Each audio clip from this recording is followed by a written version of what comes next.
Hello IIT aspirants, welcome to math. मैं आपका teacher Nitin और आज का हमारा टॉपिक है ग्राफ ऑफ ट्रिग्नोमेट्रिक फंक्शन। तो आइए शुरू करते हैं।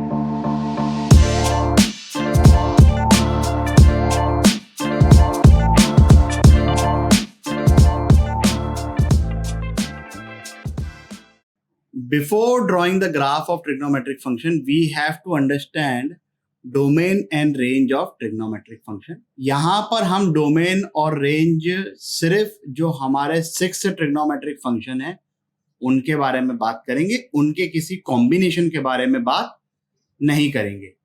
रेंज ऑफ ट्रिग्नोमेट्रिक फंक्शंस में जो कॉम्बिनेशन वाला पार्ट है वो चैप्टर के एंड में आएगा, उस पर एक सेपरेट वीडियो होगी। डोमेन की जहां तक बात है तो डोमेन 12th का टॉपिक है, फंक्शंस के अंदर आता है, बहुत डिटेल टॉपिक है और उसके लिए हमें बहुत सारी चीजों की जरूरत पड़ती है, हमें बहुत सारे फंक्शंस का आइडिया होना चाहिए, इसलिए वो चीज हम देखेंगे 12th में। अभी सिर्फ और सिर्फ ये जो हमारे 6 ट्रिग्नोमेट्रिक फंक्शन है, साइन, कॉस, टेन, सेक, कोसेक, कॉट, इसके बारे में बात करेंगे, इनके ग्राफ को देखेंगे। हर चीज जैसे जैसे उसका टाइम आते जाएगा वैसे वैसे कवर होते जाएगी। You don't have to worry, just chill ढूंढो बेटा। चलिए फिर स्टार्ट करते हैं। डोमेन, डोमेन का मतलब मैं आप लोगों को समझा देता हूँ। पहले तो डोमेन की 2 कैटेगरी हो जाती है, natural domain, restricted domain. I am not very much sure कि तुमको ऐसे प्रिसाइजली कहीं पे ये टर्म देखने को मिलेगी, बट यस, बताता हर कोई है, बट ये टर्म्स इस तरीके से नहीं लिखी जाती है यूजुअली। तो देखिए क्या होता है नेचुरल डोमेन का मतलब, the set of values of x for which fx is defined। तो एक फंक्शन है y equal to fx, x की वो वैल्यू जिसके लिए ये फंक्शन fx डिफाइंड है। जैसे फॉर एग्जांपल अगर मैंने एक ले लिया y equal to 1/x minus 1, ये कोई फंक्शन है, तो हमको ये पता है कि x जो है वो 1 के इक्वल नहीं हो सकता क्योंकि डिनोमिनेटर में 0 आ नहीं सकता। तो इसकी डोमेन क्या हो जाएगी, ऑल रियल वैल्यूज एक्सेप्ट 1। ये एक फंक्शन ले लिया अपन ने y equal to root of x, तो हमको पता है कि इसकी डोमेन क्या है, non negative values, x less than 0 हो नहीं सकता। तो ये हो गई नेचुरल डोमेन जो उस फंक्शन की है। रिस्ट्रिक्टेड डोमेन क्या होता है, कौन देता है रिस्ट्रिक्टेड डोमेन, कौन करता है उसको रिस्ट्रिक्ट, एग्जामिनर। ठीक है, तो कैसे, अगर उसने फंक्शन को इस तरीके से लिख दिया y equal to f x colon a to b, set a to set b, तो ये जो सेट A होता है ये हो गई उसकी रेस्ट्रिक्टेड डोमेन। जैसे फॉर एग्जांपल भाई एग्जामिनर ने बोल दिया y equal to root of x belongs to, और उसने ऐसे लिख दिया 1 से 5 एंड फलाना ढिमकाना, ये B को छोड़ो अभी। तो यहां पर 1 से 5 जो है वो इसकी डोमेन हो गई, ये रेस्ट्रिक्टेड डोमेन है, लेकिन इसको अपन डोमेन ही बोलेंगे उस क्वेश्चन के पॉइंट ऑफ व्यू से, है ना। तो ये एग्जामिनर ने बोल दिया कि हाँ भाई मेरा फंक्शन यहां से यहां तक के लिए डिफाइंड है। ये चीज ऑब्वियस है कि रेस्ट्रिक्टेड डोमेन, जो ये डोमेन एग्जामिनर दे रहा है वो हमारी नेचुरल डोमेन का सबसेट होना चाहिए। Examiner can not give you like y equal to root x from -5 से 0, वो टेक्निकली ही गलत हो जाएगा, है ना। जहां पे वो चीज एग्जिस्ट ही नहीं करती है वहां पे एग्जामिनर क्या, कोई भी नहीं बता सकता आपको कि क्या होने वाला है। क्लियर। रेंज ऑफ फंक्शन क्या होता है, the range of function is complete set of all possible resulting values of the depending variable. Usually हम y को डिपेंडिंग वेरिएबल बोलते हैं, तो हमारा फंक्शन है y equal to f x. तो यहां पर इस एफ एक्स का जो आउटपुट आएगा, जो भी उसकी पॉसिबल वैल्यूज होगी, वो इस फंक्शन की रेंज हो गई। हाँ, यहां पर ये जो b है, सेट b, ये रेंज ऑफ फंक्शन नहीं होता है, ये होता है कोडोमेन। इसके बारे में बात करेंगे 12th में फंक्शंस के टाइम पर। कोडोमेन, रेंज, काफी लोग कंफ्यूज होते हैं, कई लोगों को लगता है कि सेम चीज है, बट दे आर डिफरेंट। क्या डिफरेंस है वो समझाएंगे बाद में। कोडोमेन की अभी हमें कोई जरूरत नहीं है। तो यहां पर y इक्वल टू जो एफ एक्स है, इसमें आप ये समझ सकते हो सिंपल भाषा में कि एफ एक्स एक मशीन है, x उसका इनपुट मतलब डोमेन, और रेंज जो है उसका आउटपुट। फंक्शन क्या है, एक मशीन है। अलग अलग मशीन का अलग अलग ऑपरेशनल तरीका होता है। जैसे ये एक मशीन इस तरीके से डिजाइंड है कि इसमें जो भी इनपुट आएगा ये उसका रूट करके हमको आउटपुट दे देगा। तो अगर भाई हमने इनपुट भेजा 4 तो आउटपुट आ गया 2, प्लस माइनस नहीं होता है, ठीक है। अगर x को आपने -1 भेज दिया तो ये मशीन 404 एरर नॉट फाउंड बता देगी। अब हम बात करेंगे domain and range of are trigonometric function. तो सबसे पहले भाई साइन को ही देख लेते हैं। सबसे पहले आया, सबसे बड़ा है, फैमिली का मेंबर है। Most of the time domain हमको ऑब्जर्व करनी पड़ती है। We definitely have mathematical ways, but सबसे बढ़िया होता है ऑब्जर्व करना। तो हम यहाँ पर देखते हैं कि क्या कोई ऐसा x है जिसके लिए साइन x डिफाइंड नहीं है। देखिए भाई, अगर मैं ट्रायंगल बनाऊं, ठीक है, तो ट्रायंगल में तो ये जो एंगल है, एक्यूट एंगल ट्रायंगल बनाता हूं, 0 से 90 डिग्री के बारे में बात करते हैं। साइन 0 की वैल्यू 0 होती है, साइन 90 डिग्री की वैल्यू 1 होती है। इन दोनों वैल्यूज को साइड में रख लेते हैं। थीटा यहाँ पे कोई एक्यूट एंगल है, तो 0 से लेके 90 के बीच में क्या थीटा की हर पॉसिबल वैल्यूज हो सकती है, कुछ भी लेना चाहो, ठीक है। अगर थीटा कुछ भी हो सकता है 0 से लेके 90 के बीच में, तो इसका मतलब है कि ट्रायंगल बन रहा है। और अगर ट्रायंगल बन रहा है तो उस ट्रायंगल का साइन भी डिफाइंड है। मतलब हमको ये समझ में आ रहा है कि 0 से लेके 90 डिग्री के बीच में जितने भी तमाम तरह एंगल्स हैं उन सब के लिए साइन डिफाइंड है। और अलाइड एंगल्स के थ्रू हमको बाकी एंगल्स की वैल्यू भी पता चल जाएगी, फिर वो पॉजिटिव हो कि नेगेटिव हो, सब पता चल गया। तो इसका मतलब ये है कि कोई भी ऐसा एंगल नहीं है जिसके लिए साइन डिफाइंड नहीं है। Sine is defined for all values of x. ये अलग बात है कि हमको उसकी वैल्यू शायद नहीं पता हो, कि तुम मुझसे पूछोगे साइन 31 डिग्री की वैल्यू क्या है, तो मुझे नहीं पता। हाँ, लेकिन कैलकुलेटर को पता है, आप कैलकुलेटर में चेक कर सकते हो, कुछ ना कुछ वैल्यू आएगी। It will never show error not found.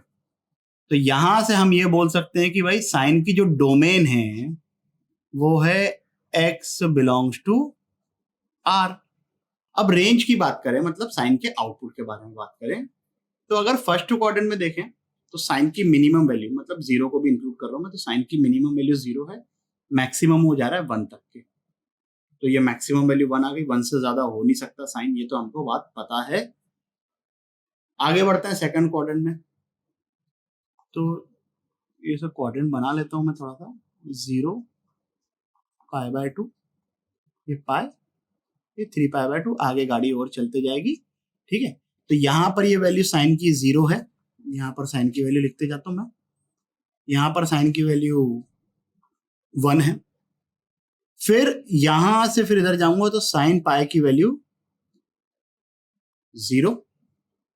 Allied angle से आप इजीली फाइंड कर सकते हैं। फिर आगे चलते जाऊंगा तो साइन 3π/2 की वैल्यू थर्ड क्वाड्रेंट में, देखो सेकंड क्वाड्रेंट में साइन पॉजिटिव है, फर्स्ट क्वाड्रेंट में साइन पॉजिटिव है, थर्ड क्वाड्रेंट में साइन नेगेटिव हो जाएगा। तो ये 0 से घटता हुआ घटता हुआ घटता घटता घटता जाएगा और ये वैल्यू -1 आ जाएगी।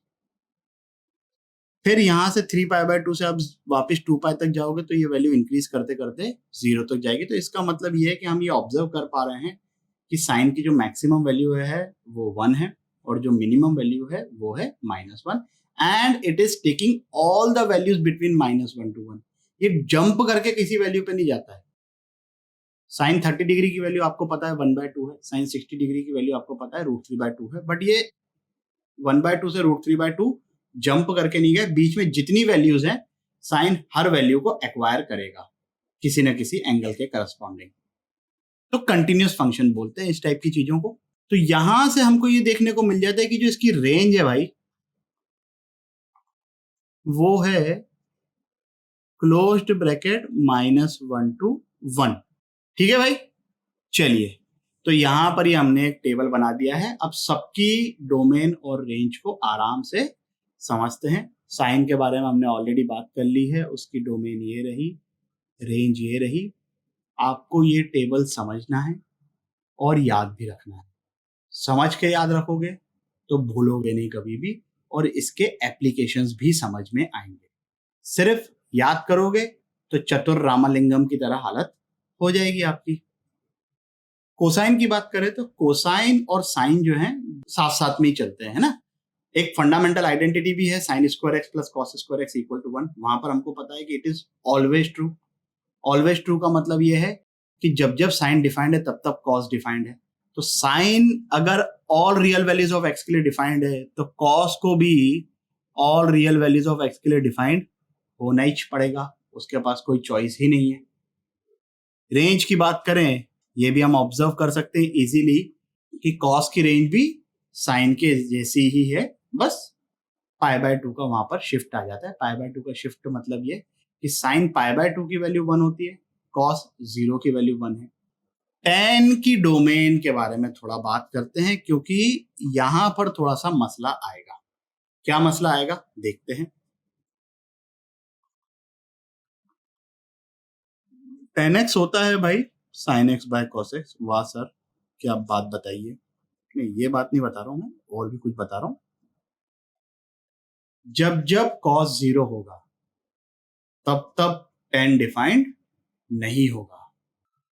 tan 90 डिग्री कितना होता है? Not defined. वो इनफाइनाइट नहीं होता है, वो नॉट डिफाइंड होता है।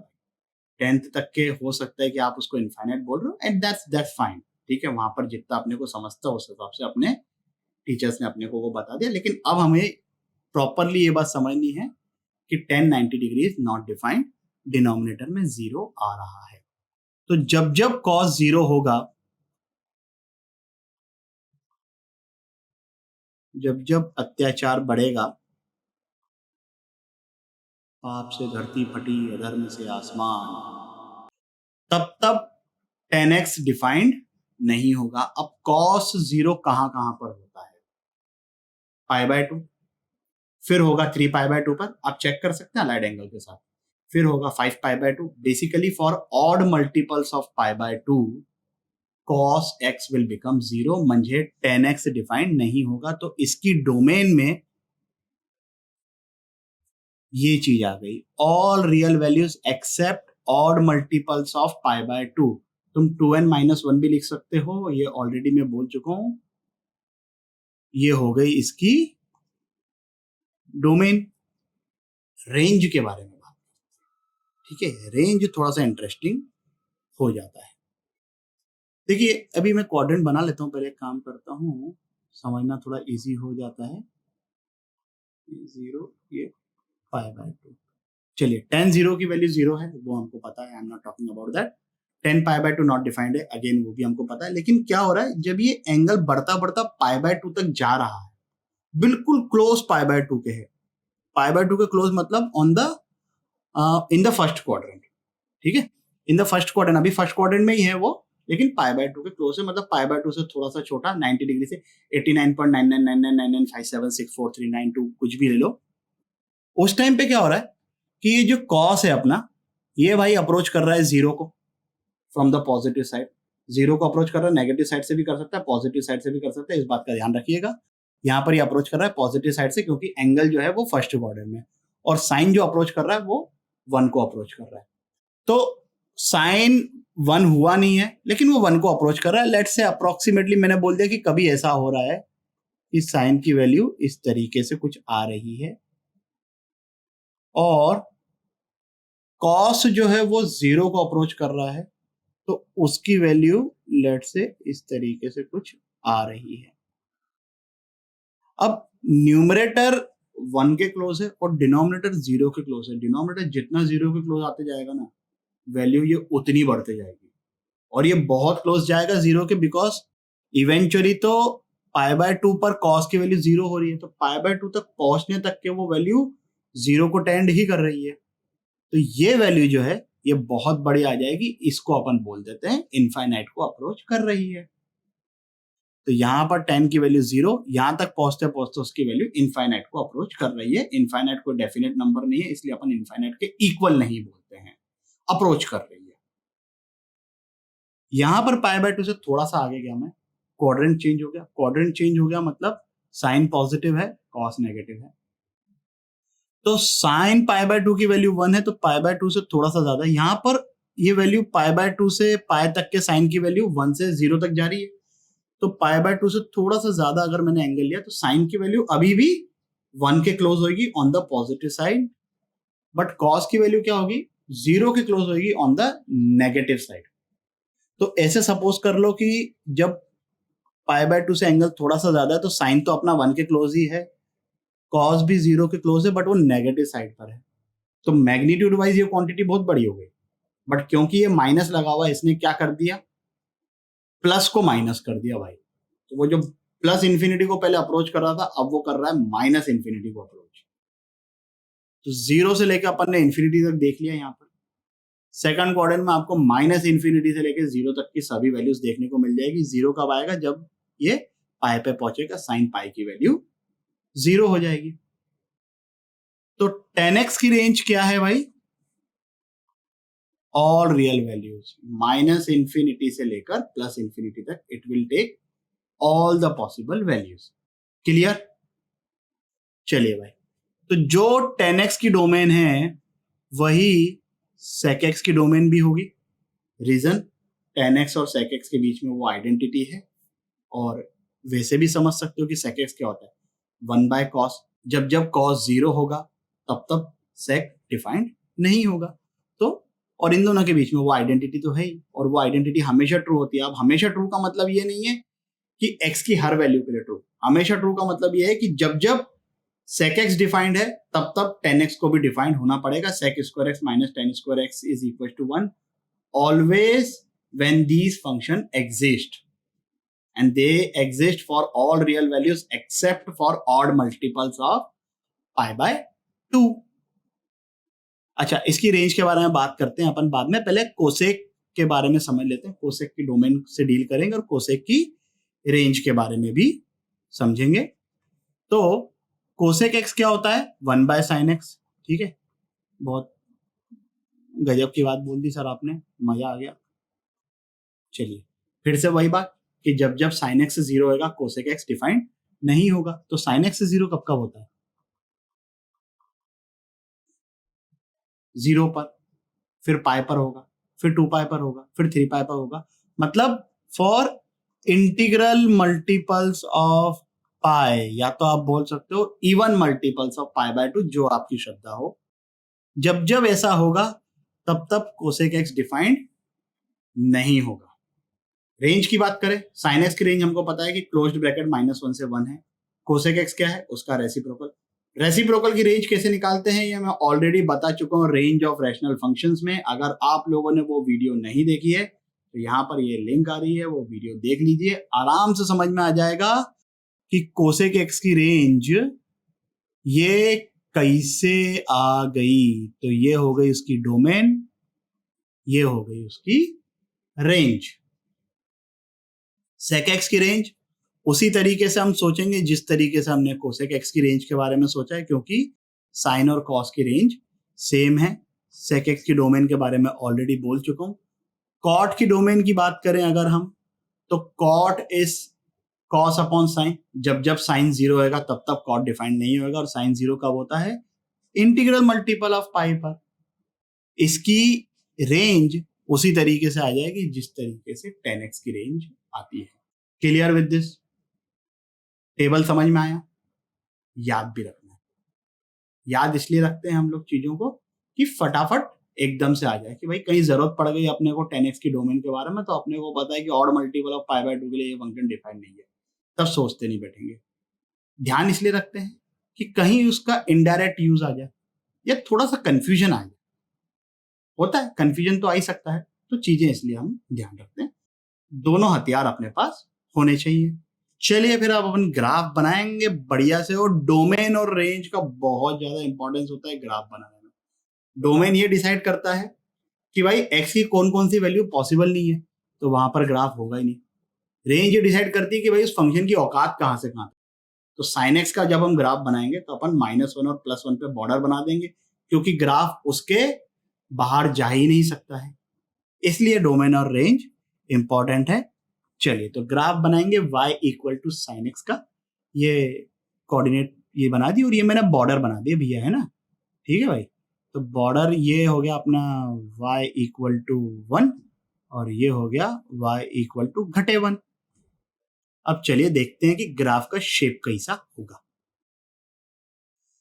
0 पर साइन की वैल्यू 0 होती है, पाई बाय 2 पर साइन की वैल्यू 1 होती है, पाई पर साइन की वैल्यू 0 होती है, 3 पाई बाय 2 पर साइन की वैल्यू -1 होती है, 2 पाई पर साइन की वैल्यू 0 होती है। तो ये ग्राफ बनेगा, ये बहुत ही खूबसूरत ग्राफ बनने जा रहा है और नासा इसको best graph of the world का अवार्ड देने वाली है। और ये बन गया ये इस तरीके से।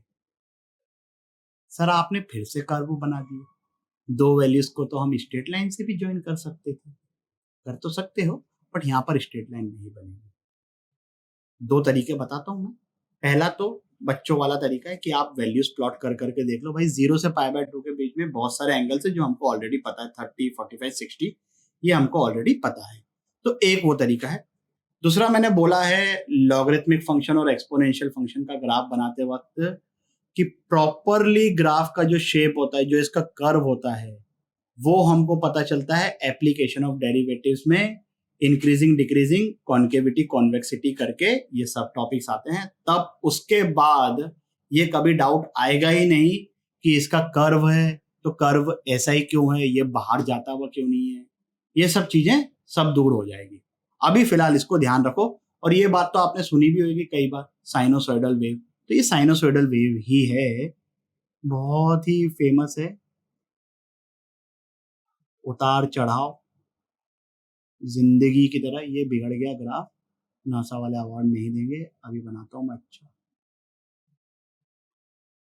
हाँ, तो मैं क्या बोल रहा था, हाँ, उतार चढ़ाव, जिंदगी भी उतार चढ़ाव से भरी हुई है। इसलिए आपने देखा होगा कि वो पिक्चरों में दिखाते हैं ना, वो सीआरओ मशीन पर वो जब तक ऐसे चलते जा रहा है इंसान जिंदा है। स्ट्रेट लाइन हुई,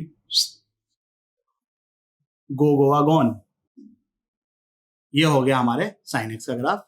हाँ, यहाँ पर ये चीजें भी देखो देखने को मिल जाती है भाई कि अपने को ये बात पता है बचपन से कि साइन एक्स जो है फर्स्ट और सेकंड क्वाड्रेंट में पॉजिटिव है। तो यहाँ पर देख लो 0 से पाई तक के ग्राफ जो है अपना अबाव एक्स एक्सिस है, ठीक है। फिर उसके बाद थर्ड और फोर्थ क्वाड्रेंट में it is below x axis. तो ये बात भी कवर हो गई। हर चीज ग्राफ में बिल्कुल एकदम एग्जैक्ट जाएगी अगर अपन चीजों को ध्यान रखेंगे तो। चलिए अब आप 3 मिनट के लिए वीडियो को पॉज करिए और y equal to cos x का ग्राफ बनाने का ट्राई करिए। ठीक है भाई, cos x की हमको यह पता है कि अपर लिमिट +1 है, लोअर लिमिट -1 है, ये हमको पता है। cos 0 की वैल्यू 1 ये रही, cos पाई बाय 2 की वैल्यू 0 ये रहा, cos पाई की वैल्यू -1, cos 3 पाई बाय 2 की वैल्यू 0, cos 2 पाई की वैल्यू 1। तो ये जो ग्राफ है वो बन गया अपना इस तरीके से। और यहाँ पर ये थोड़ा लेफ्ट का मामला गड़बड़ हो जाता है यार, चलो कोई बात नहीं, हमने कौन सा पेंटिंग कंपटीशन में जाना है। ओके भाई, यहाँ पर आपको ये बात तो दिखने को मिली जा रही है कि यार देखो फर्स्ट क्वाड्रेंट में पॉजिटिव है, फोर्थ क्वाड्रेंट में पॉजिटिव है। Apart from that this graph is symmetrical about y axis. इसको कुछ बोलते हैं, फंक्शंस में पढ़ेंगे, कुछ नाम होता है इस टाइप के फंक्शंस का जो सिमेट्रिकल होते हैं वाई एक्सिस के अबाउट, तब की तब देखेंगे। फिलहाल हमको यहाँ पे ये देखने को मिल रहा है कि सिमेट्रिकल है, इसका मतलब ये है कि x हो या -x हो कोई फर्क नहीं पड़ता। ये बात तो हम ऑलरेडी जानते हैं कि cos of -x is equal to cos x, graph से भी दिख गया। ठीक है भाई, चलिए फिर 10x का ग्राफ मैं आप लोगों को बताता हूं, क्योंकि 10x के ग्राफ में ऐसे पॉइंट्स आ रहे हैं जहां पर ये फंक्शन नॉट डिफाइंड है। तो जहां पर ये फंक्शन नॉट डिफाइंड है म्हणजे odd multiple of pi by 2 पर, वहां पर हमने ऐसा बॉर्डर बना दिया है, यू शाल नॉट पास। पास मतलब वो वाला पास है ना, पास तो तुम लोग होगे फोड़ दोगे एकदम, आईआईटी वाईआईटी क्या लगता है, ठीक है, वो वाले पास की बात कर रहा हूं मैं, लॉर्ड ऑफ द रिंग्स वाले। तो ये जो हमने बॉर्डर बना दिया, ये बन गए मस्त वाले बॉर्डर। अब देखिए क्या होता है कि tan 0 जो है वो 0 होगा, पाई बाय 2 पर तो फंक्शन एग्जिस्ट ही नहीं करता, पाई बाय 2 से जस्ट पहले म्हणजे फर्स्ट क्वाड्रेंट, वहां पर वैल्यू इंफिनिटी को अप्रोच कर रही है। ये रेंज के टाइम पर मैंने एक्सप्लेन किया अभी। तो ये जो जा रहा है ये जाएगा इस तरीके से, ये और ये ये ना ही टच करेंगे ना ही इंटरसेक्ट करेंगे। असेम्प्टोट याद आ रहा है, लॉग एक्सपोनेंशियल के ग्राफ के टाइम पर भी मैंने वर्ड यूज किया था असेम्प्टोट। ऐसी लाइन जिसके बीच में और कर्व की ब्रांच के बीच में डिस्टेंस जो है वो जीरो को अप्रोच करता है as the curve tends to infinity और माइनस इंफिनिटी, बट ये कभी भी जीरो नहीं होता है। अब देखिए यहां से जैसी मैं π/2 के बाद जा रहा हूं, मतलब π/2 से थोड़ा सा ऊपर वो क्वाड्रेंट स्विच कर गया सेकंड क्वाड्रेंट। सेकंड क्वाड्रेंट में 10 होता है नेगेटिव। हम देख चुके हैं कि π/2 से थोड़े से ज्यादा वैल्यूज पर 10 की जो वैल्यू है वो माइनस इंफिनिटी को अप्रोच कर रही है। तो ये जो बनेगा ग्राफ वो बनेगा इस तरीके से। फिर पाई से लेके 3π/2 थर्ड क्वाड्रेंट में 10 पॉजिटिव, 3π/2 से थोड़े से कम के लिए ये वैल्यू इंफिनिटी को अप्रोच करेगी। यहां पर मैं इस चीज को कंप्लीट कर देता हूं, ये क्वाड्रेंट फोर्थ है। ठीक है भाई, तो ऐसे ये 10 का ग्राफ बन गया। क्लियरली दिख रहा है कि फर्स्ट क्वाड्रेंट में 10 पॉजिटिव है, सेकंड क्वाड्रेंट में 10 नेगेटिव है, थर्ड क्वाड्रेंट में 10 पॉजिटिव है, फोर्थ क्वाड्रेंट में 10 नेगेटिव है,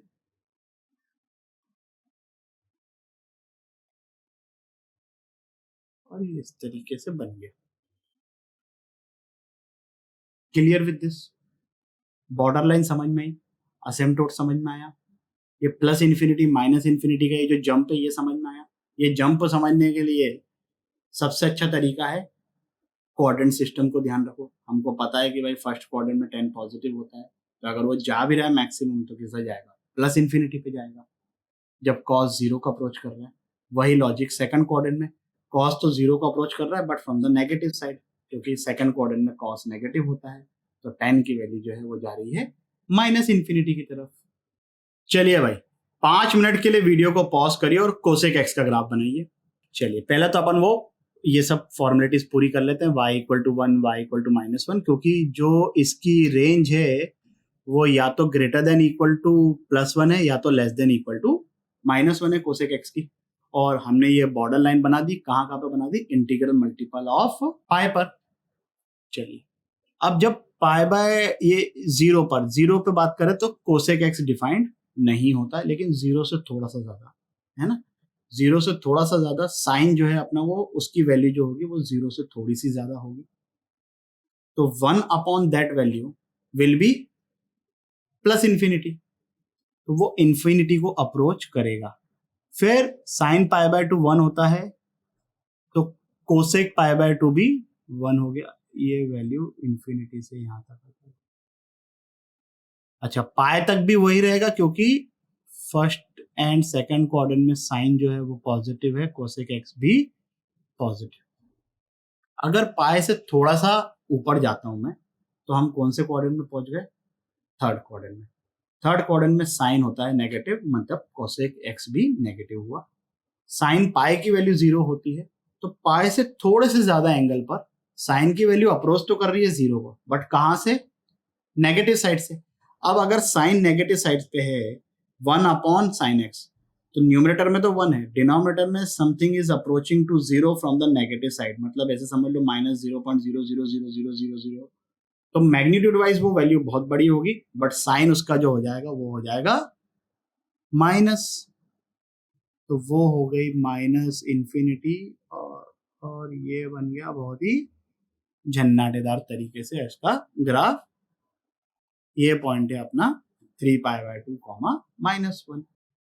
वैसे ही इधर भी बन जाएगा।